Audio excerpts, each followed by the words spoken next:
Hello, YouTube land. Now, if you want to find the square footage of a room, it's very simple. You just got to measure the length by the width. And here we go. Let me see.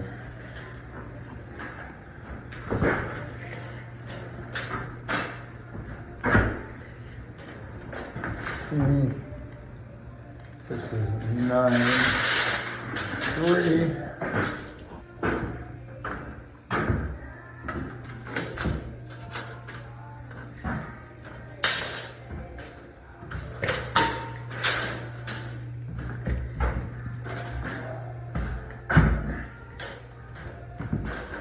Nine three by 11.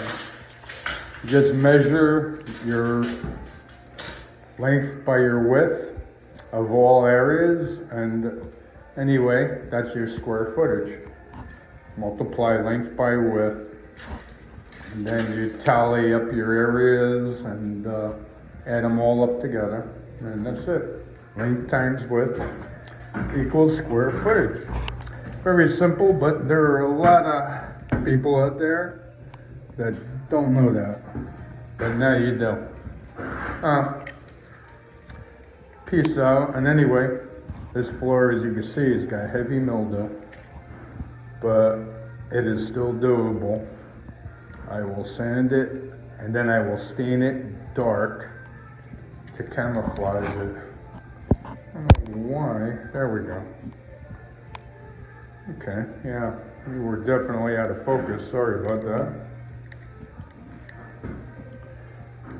Yes, so I will stain this a dark color to camouflage everything, and all of them cracks can be filled if you want.